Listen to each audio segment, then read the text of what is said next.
सन्मान्य आदरणीय भोगसिंह सर जी को समर्पित करता हूँ। सादर से धन्यवाद सर जी, आपको बहुत बहुत धन्यवाद। चलिए,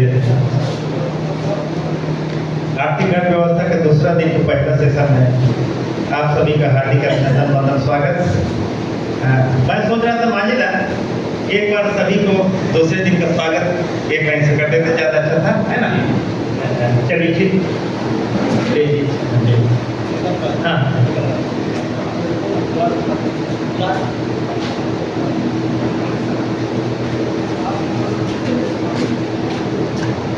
सभी लोग अपने स्थान पर खड़ा हो जाएं।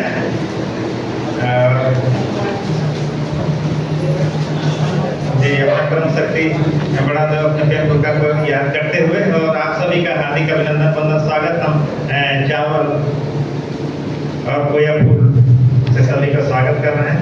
जी, जल्दी जल्दी कर दीजिएगा दादा। चलिए, सभी का हाथ में ले लीजिए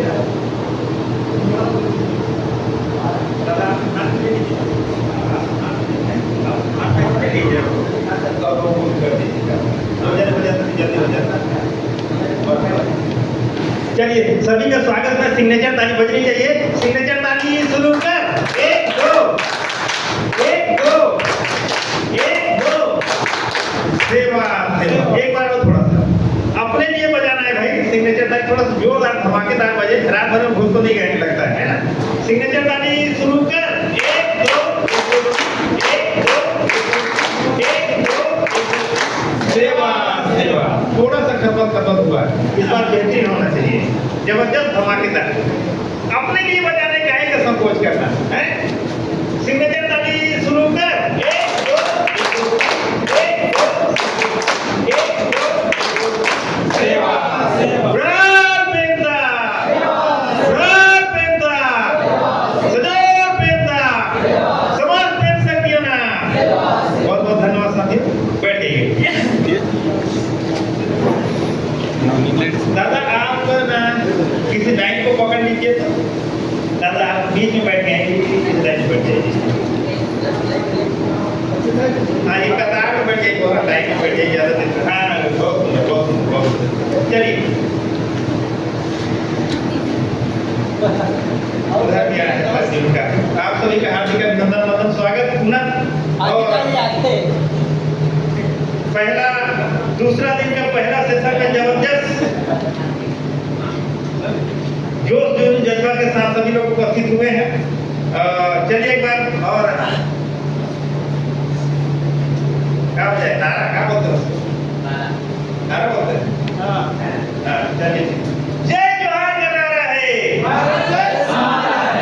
कैसे मान लिया? भूल गए लगता है। जय जोहार का नारा है। एक्शन ऐसे होना भाई, मुट्ठी जबरदस्त है। जय जोहार का नारा है।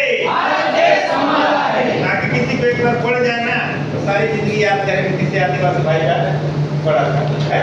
ठीक, लड़ेंगे। आवाज में समझदारी नहीं है।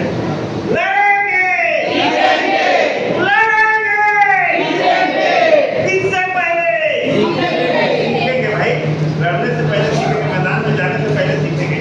हम आर्थिक गुलामी की लड़ाई लड़ करके आर्थिक आजादी की ओर जा रहे हैं, तो इसका मंत्र को सीखेंगे, इसका सूत्र को सीखेंगे, तब उस मैदान में जाएंगे और हमको सफलता मिलेगी। पानी में डूबकर वही आदमी मरता है जिसको तैरना नहीं आता। पानी में डूब के वही आदमी मरता है जिसको तैरना नहीं आता है। मैदान वही हारता है जिसका प्लानिंग बेहतर ना हो, जिसको लड़ने के ट्रिक ना हो, है? वही आदमी हारता है। तो हम आर्थिक गुलामी से आजादी की ओर तब जीतेंगे जब आर्थिक मेगा प्लान को बेहतर हम समझ पाएंगे। उस मेगा प्लान को समझने के लिए यहाँ पर सगल समाज दूर दूर से चल कर गए। हमारे माननीय 400 किलोमीटर से चल के आए। एक बार जोरदार ताली इनके लिए। हाँ, ये बाइक से 400 किलोमीटर सफर करके आए हैं। ऐसे ऐसे शख्सियत, ऐसे ऐसे हमारे समाज में बेटा बेटियां हैं, इस आर्थिक मेगा प्लान को समझने के लिए आए। तो एक बार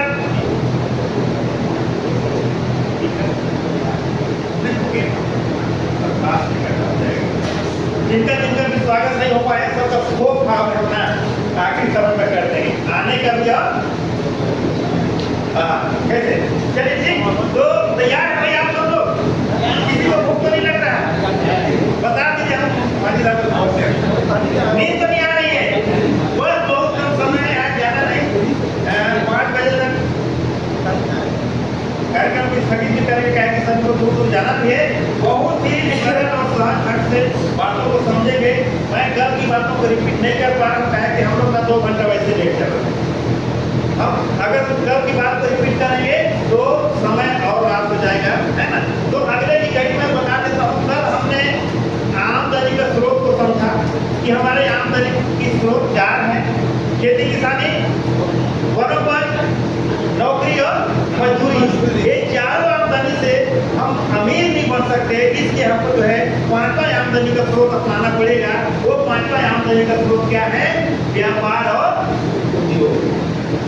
जब तक हम 5वां आमदनी का स्रोत का उपयोग नहीं करेंगे हम अमीर नहीं बन सकते, और अमीर जब तक नहीं बनेंगे तब तक हमारा दुनिया में पटेली चलने वाला नहीं है।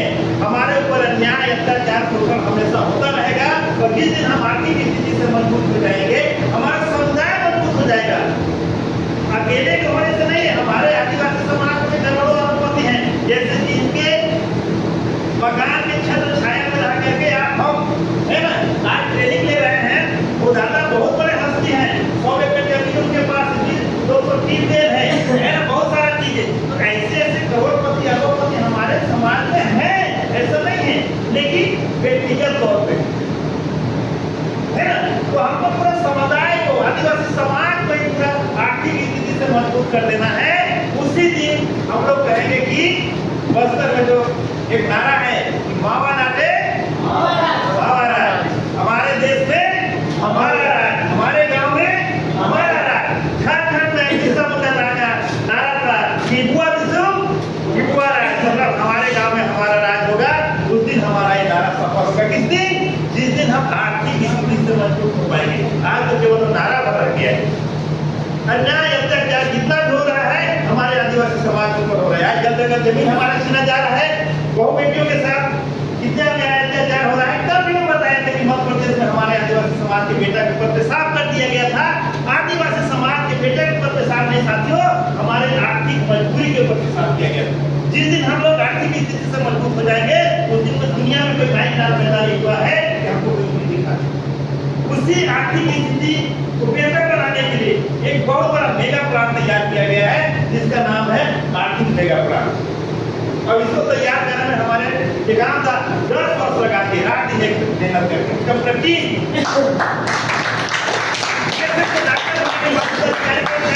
क्या होता मकान मेरे पास टाइम नहीं है। जितने भी हमारे समाज की बात करता है, अगर फोन किया तो भाई छुट्टी में बुलाएंगे या फिर पैसा मांगेंगे, फोन तक नहीं उठाते है ना। जब किसी आदिवासी समाज को सर्टिफिकेट लेकर के पढ़े हैं, नौकरी मिला है, अगर सर्टिफिकेट नहीं लगाया तो नौकरी शायद नहीं मिल सकती। तो बहुत बड़ा जिम्मेदारी हमारे अधिकारी कर्मचारियों की, इसका अधिकांशता अधिकारी कर्मचारी है ना। कुछ लोग हैं कर्मचारियों के बदौलत से सारा चीजें हो रहा है, ठीक ना। ज्यादा लोग क्या ना मानते हुए मैं सीधे जहाँ से कर छोड़े थे 4 आमदनी का स्रोत, आने का स्रोत 4 को 5वां अपनाना पड़ेगा, लेकिन जाने का बहुत सारा स्रोत। जब से स्रोत उठते हैं सो नहीं जाते तब तक जाने का स्रोत बना पड़ा। तो हम उद्योग और व्यापार जो कैसे आएंगे, शेयर और बरार के बारे में बताया गया। शेयर और बरार के माध्यम से 3 कंपनियों का निर्माण किया गया है। यूनाइटेड लाइफ गणमाना association, Koyatur wealth retail limited, Koyatur wealth trading limited, ये तीनों कंपनियां हैं। और जो बाजार है हमारा टीआरसी के माध्यम से भारत देश में भी हमारे पास 6000 आदिवासी ब्लॉक है, और 6000 आदिवासी ब्लॉक में 10 एकड़ से लेकर 100 एकड़ का जो सपना है कि हम टीआरसी खोलेंगे, उसमें तीनों कंपनियां हैं। यूनाइटेड लाइफ गणमाना एसोसिएशन सेवा देता है, और रिटेल जो है फुटकर विक्रेता है, ट्रेडिंग जो है थोक विक्रेता है। तो सभी प्रकार के जबरदस्त 2012 के जो व्यापार अधिनियम है उसके तहत इसका पंजीयन करा दिया गया है। सारा चीज ऑनलाइन देखा जा सकता है। 1 रुपया भी कोई बरार देगा उसको भी ऑनलाइन देख सकते हैं, कोई हेरा फेरी नहीं है। जबरदस्त हिसाब किताब है। इसके मालिक को 1 नहीं है, हैं सभी लोग इसके मालिक हैं। जिस तरह से शासन सत्ता की व्यवस्था चलता है, मुख्यमंत्री का कुर्सी बना रहता है लेकिन व्यक्ति बदलते रहते हैं, उसी तरह से शुरुआत करने वाले यहाँ पे हम लोग हैं, लेकिन एक पीढ़ी दर पीढ़ी हस्तांतरण होते रहता है। कैसे होगा इसका और आगे की जानकारी के लिए कैसे काम करेगा, गांव क्षेत्र में कैसे कैसे काम होगा, इसका क्रियान्वयन कैसा होगा, रिकॉर्ड कैसे मेंटेन किया जाएगा, हिसाब किताब कैसे किया जाएगा, फिर में लोगों को नौकरियां कैसे इसके माध्यम से किया जाएगा, ये बहुत सारी बातों को बताने के लिए आज का जो सेशन है 3 घंटा का है, 3 घंटा पूरा करना है, बताना है उनको बखूबी आप सुनिए। जहाँ पर समझ नहीं आता है तो बाद में आप कर सकते हैं। और प्रतिदिन 8 बजे जो है वेबिनार होता है, वेबिनार के माध्यम से एक से मास्टर ट्रेनर हमारे इसमें आते हैं, तो उनके माध्यम से जाना जा सकता है। 8 दिन का जो लिंक रहेगा ये 8 तारीख के मतलब 8 बजे से जो शुरू होने का जो लिंक रहेगा, आप सभी का मोबाइल नंबर उसमें ये कर दिया जाएगा। आप सभी से मेरा विनम्र निवेदन है उस वेबिनार में जरूर जुड़ें और जो है बेहतर जानकारी दे सकते हैं। सुबह जो है एक 6 बजे से 7 बजे तक की और 7 बजे से 8 बजे तक की सुबह टाइम वेबिनार चलता है। शाम को भी वेबिनार 7 से 8 और 8 से 9 तक चलता है। ये 4 वेबिनार प्रतिदिन चलते हैं, उसमें आप लोग विशेष कर जुड़िए, बेहतर जानकारी मिलेगा। बहुत बहुत धन्यवाद। मैं ज़्यादा समय ना मानते हुए सीधे जो है आज के मास्टर ट्रेनर हमारे और किसी कंपनी तीनों कंपनियों में फाउंडर मेंबर डॉक्टर टेकाम दा के कदम से कदम मिलाकर चलने वाले ऐसे शख्सियत दादा देवतर राम जी को सम्मान आमंत्रित करता हूँ। आप आए दादा और आगे की सेशन को जारी रखें। वर्मा दादा के लिए एक बार जोरदार सिग्नेचर ताली बजनी चाहिए।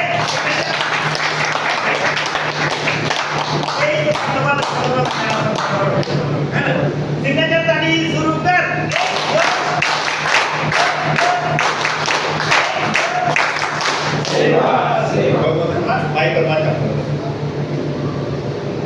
आप सभी जनों को सदस्य जो है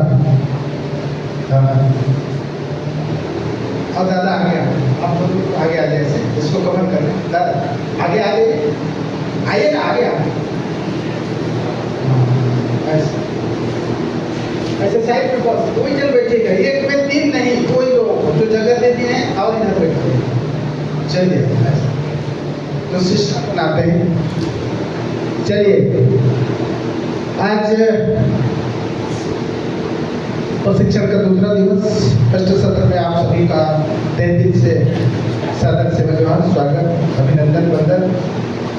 साथियों, जैसा कि हम लोगों ने टेकाम सर को कल कर दी लगातार सुना, अभी मकाम साहब इसको हटा के बोल रहे थे, ज़्यादा क्लियर सुनाई दे रहे हैं, इसको लगा के बोले तो ठीक रहे। अच्छा, मैं यहाँ पे नजदीक था ना तो क्लियर आवाज आता है ना, और शायद इसको लगा के बोलते हैं तो थोड़ा सा वो होता है थोड़ा। चलो तो हम लोगों ने कल जो हम लोगों ने देखा था जो 3 तरह के अभाव थे, 3 तरह के अभाव में से कौन कौन अभाव था? अभाव कौन कौन सा अभाव बताए थे? जानकारी। पहला क्या था? दूसरा पूंजी का अभाव, तीसरा बाजार का अभाव। कल जो तीनों अभाव हैं उन अभाव कहाँ से कंप्लीट करेंगे, आज उसको आगे हम लोग बारीकी से देखने का प्रयास करते हैं। साथियों, पहला जो अपना यूटीजे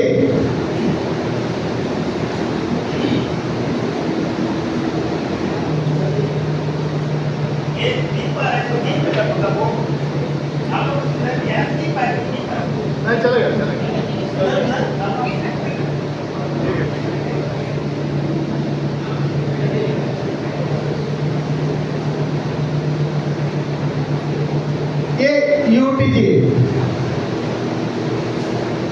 ये तीनों चीजों का जानकारी का अभाव इसमें हम लोगों ने बताया था टेकाम सर, जो पूरा प्रशिक्षण जो सेवा के क्षेत्र में जैसे प्रशिक्षण स्कूल हॉस्पिटल वगैरह जितना ट्रेनिंग सेंटर है इसमें है यूटीजीए में, तो जानकारी जो कुछ भी हमको किस संबंध में काम करना है, किसके लिए काम करना है, कौन सा व्यवसाय के लिए काम करना है, ये जानकारी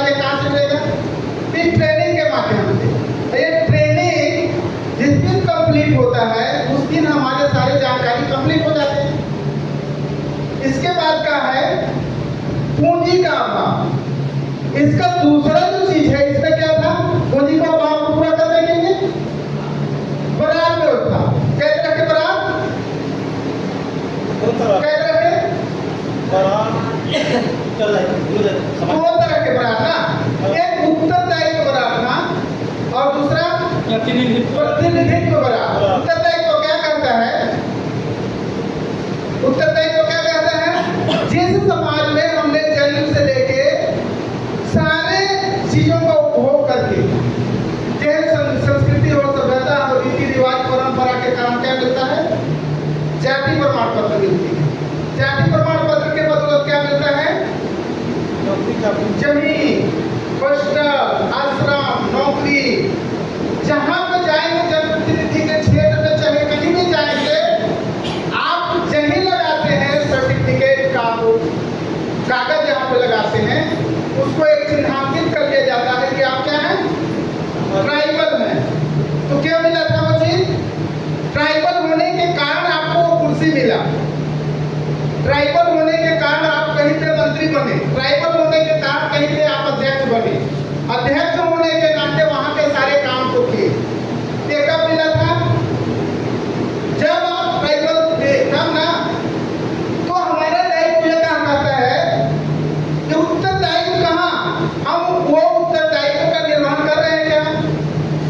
हॉस्टल में, आश्रम में उन बच्चों को ट्राइबल होने के नाते हॉस्टल मिला, ट्राइबल होने के कारण उसको छात्रवृत्ति मिलता है, ट्राइबल होने के कारण बहुत सारे चीजें मिलते हैं। किसान को ट्राइबल होने के नाते जमीन मिला, जगह मिले, कब मिले, ट्राइबल थे तो मिले, ट्राइबल था तो मिले। तो हमारा उत्तरदायित्व का बनता है कि उस नियम कानून, उस संस्कृति, उस सभ्यता, उस रीति रिवाज को बना के रखें जो हमको एट्रोसिटी एक्ट जैसे कानून, बहुत सारे सुरक्षात्मक कानून किसके अंदर मिलता है, ट्राइबल होने के कारण। और ट्राइबल कहां से होते हैं, वो पुरानी परंपरा, रीति रिवाज, सभ्यता, संस्कृति है, उसके कारण है।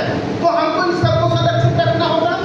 तो हमारा उत्तरदायित्व क्या बनता है कि हम उन हमारे लिए जो बने हुए कानून है, रीति रिवाज है, परंपरा है, सभ्यता है, संस्कृति है, जो व्यवस्थाएं है, चाहे उसके लिए मुझे कुछ भी करना पड़ेगा, मैं उसको बरकरार बना के रखूंगा।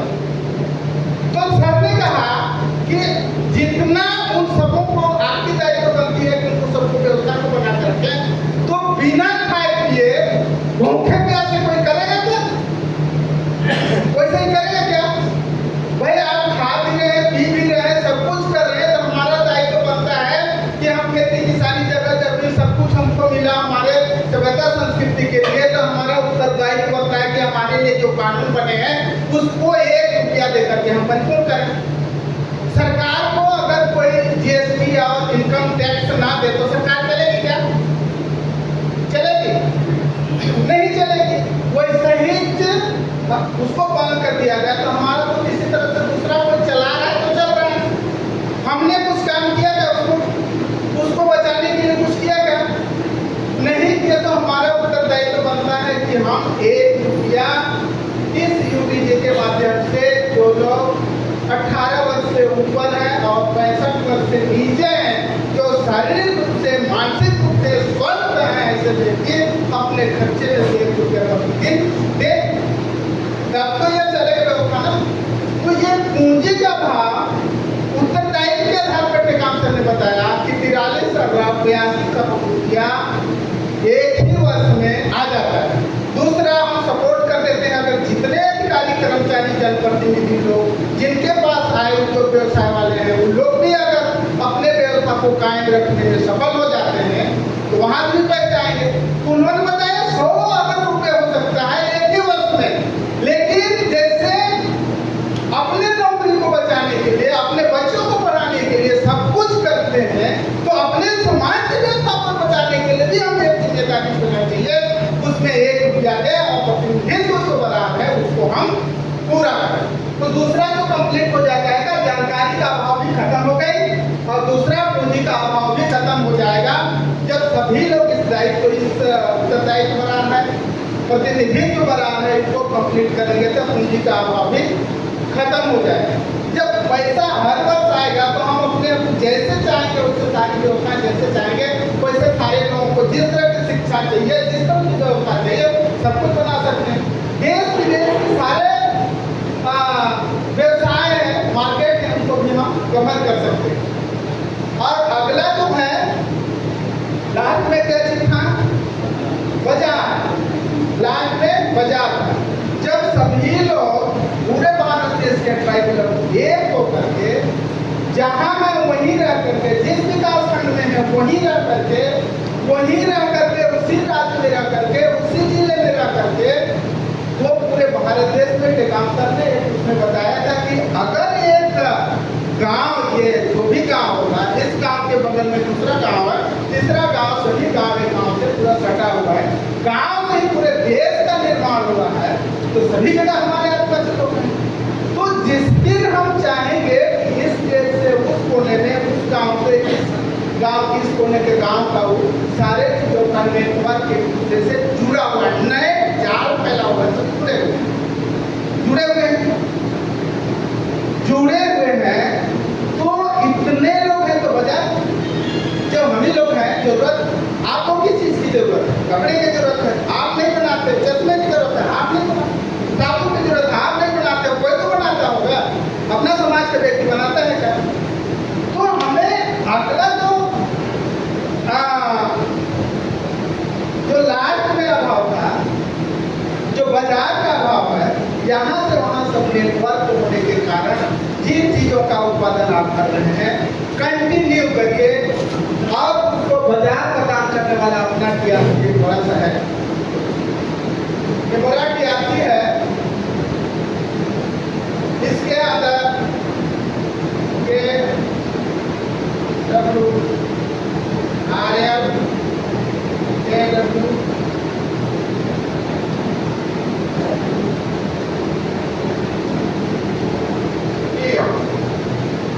रिटेल लिमिटेड और ट्रेडिंग लिमिटेड, यहाँ पे रिटेल, मान लीजिए आपने साबुन उत्पादन करना शुरू कर दिया, छोड़ दीजिए साबुन को उत्पादन। हम लोग क्या हैं? किसान लोग हैं, गांव में रहते हैं। शुरुआत कहाँ से करते हैं? धान उत्पादन होता है, गेहूं उत्पादन होता है, सरसों उत्पादन होता है, दलहन तिलहन सब कुछ होता है ना, गांव से शुरुआत होता है ना। तो ये कोई फ्रूट वेल्थ रिटेल लिमिटेड और ट्रेडिंग लिमिटेड क्या कहता है कि आप गांव में जो कुछ भी उत्पादन करते हो, एक आंसर का ये कहना था कि जो भी उत्पादन करते हैं उसको हम सीधे किसको बेच देते हैं? व्यापारी को। व्यापारी को खेती करने में बताया कि खेती करने में 3 महीना 4 महीने लगते, जिसको हम कर देते, लेकिन उद्योग व्यापार हम नहीं करते। तो हमें अगला टाइम जो करना है, अगला जो काम करना है, अगला जो आय के स्रोत है, उस क्षेत्र में जाना है। उसमें क्या था? उद्योग या व्यापार। तो हमने गेहूं उत्पादन किया, तो गेहूं को सीधे न बेच करके आपके गांव में पूरे गेहूं को, जिस गांव में अगल बगल में जितना गेहूं होता है, गांव का ही व्यवस्था के माध्यम से उसको खरीद लेना है और इस टीआरपी में ले जाकर के बेच देना है। किसको? ट्रेडिंग पूरा ले जाना है, ट्रेडिंग को बेच देना है। पैसा लिए, जिनका लिए थे हमको सबको दे दिए। अगला उस गांव के व्यक्ति लोगों ने, उन लोगों ने डिसाइड किया, एक गांव का व्यापार था, जब जो भी व्यक्ति है उन्होंने डिसाइड किया कि अपने गांव में हम लोग एक क्या खोलना चाहते हैं? गेहूं लिए थे तो आटा मिल खोलना चाहते हैं, क्योंकि आटे का डिमांड पूरे बाजार में सभी क्षेत्रों में होता है, सभी लोग यूज करते हैं, खाते हैं। उसका उपयोग होता है, हम बाजार से दूसरे से खरीदते हैं आटा, उसको दूसरे से ना खरीद करके अपना खुद व्यक्ति एक आटा का बढ़िया मिल स्थापित करे और यहाँ से एक ट्रेडिंग से गेहूं ले जाए और उसको साफ करके बढ़िया प्रोसेसिंग करके बढ़िया साफ सुथरा करके पिसाई करें। पिसाई करने के बाद वो केवल पिसाई करें, उसका दूसरा कुछ काम नहीं, उसको साफ करें, पिसाई करें, साफ करें, पिसाई करें। अगला एक आदमी इस चीज को उसको दे दे कि मेरे पास मैं जो आटा निकाल रहा हूँ उसको पैकिंग कर, एक अगला टीम को पैकिंग करने के लिए दे दे। अगला पैकिंग करता रहे, जिस तरह जितना भी हो यहाँ पीसना करे और वो पैकिंग करे, पैकिंग करके पुनः उसको वापस किसको दे दे, ला करके फिर से किया। ये डिटेल को यहीं पे जमा कर देना। आपको इसको क्या मिल गया, उसकी मिसाइल मिल गई, अगला जो था उसको उसका पैकिंग मिल गया, अब पुनः ला करके उसको हमने कहाँ छोड़ दिया, रिटेल में। जो बाजार का अभाव था यहाँ पे खत्म हो रहा है, बाजार को हमने अभाव जितना था उसको खत्म कर दिया।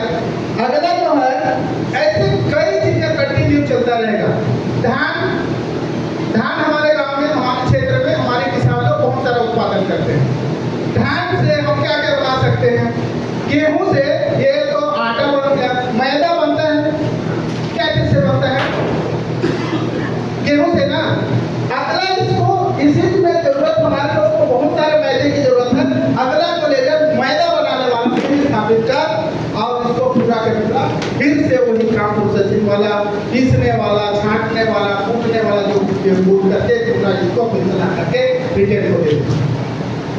यहाँ आपको कूटने वाला, पीसने वाला, बेकिंग करने वाले को कंटिन्यू हो। जब ये चीजें यहाँ सर्किल होते रहेंगे तो मूल्य आपको तो मिल गया।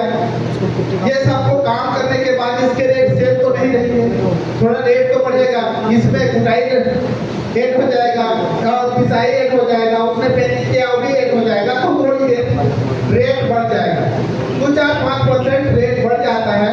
तो मान लीजिए 30 रुपये के अभी गेहूँ कैसे चल रहा है, 25 रुपया, अब आटा कैसे 40-50, 45 रुपया, 50 रुपया। हम उसको बहुत ज्यादा 45, 50, 25 में खरीद लिए हैं तो बहुत ज्यादा नहीं बेचेंगे, अपने लोगों को सुरक्षा के तौर पे भी रखना है। और तो थोड़ा सा हम लोग 40 से भी लेते हैं, 35 से भी देते हैं, 10-15 रुपये का बेनिफिट हो रहा है।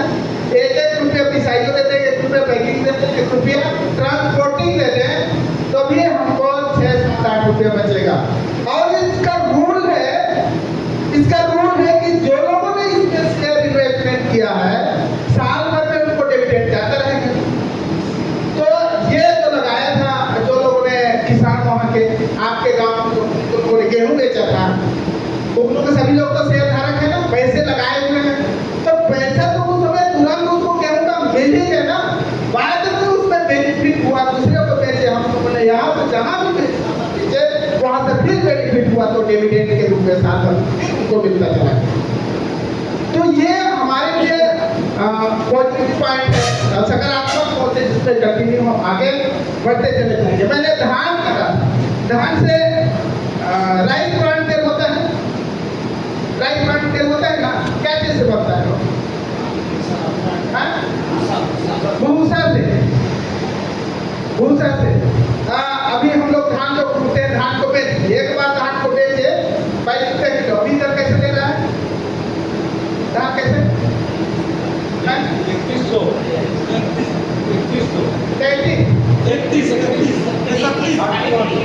अच्छा, एक जो कुछ भी नहीं चले जाए। तो होता क्या है कि एक बार में बेच दिया, खत्म हो गई। अब इसमें जिस धान को हमने खरीदा था 31 रुपये, 32 रुपये, 33 रुपया में या बेच दिया था, अब उससे भूसा का पैसा मिलेगा क्या हमको? राइस ब्रांड को क्या करता है, जिस राइस बना उस भूसा से फिर तेल निकालता है। राइस ब्रांड तेल कैसे लीटर है, कैसे लीटर? 125, मैं सुना 400 रुपया, 300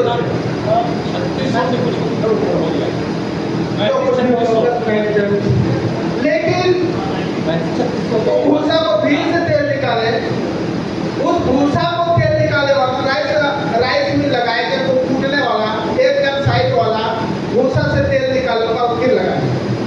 तो ये बताइए, जो राइस मिल लगाया वो व्यक्तिगत अकेले काम करेगा, आगे चाहिए उसको? राइस ब्रांड जो तेल निकालने वाला अकेले काम करेगा क्या? तो हमारे पास इतने लोग हैं साहब, तो काम करने नहीं जाएंगे वहाँ। जिन बेचारों को, जिन हमारे कमजोर भाई बंधु लोग हैं जो आज बेरोजगार हो रहे हैं, कई तरह से किसी न किसी रूप में काम करने जाएगा। और जो राइस ब्रांड मिल लगाए तो व्यक्तिगत अकेले लगाएगा क्या? अकेले उतना बड़ा संपत्ति या उतना बड़ा मिल लगाने का क्षमता उसके पास होगा क्या? नहीं होगा। तो उस गांव के कम से कम 10-15 लोग ऐड कर लेंगे, पैसे ऐड कर लेंगे, बाकी को अवसर मिल जाएगा काम करने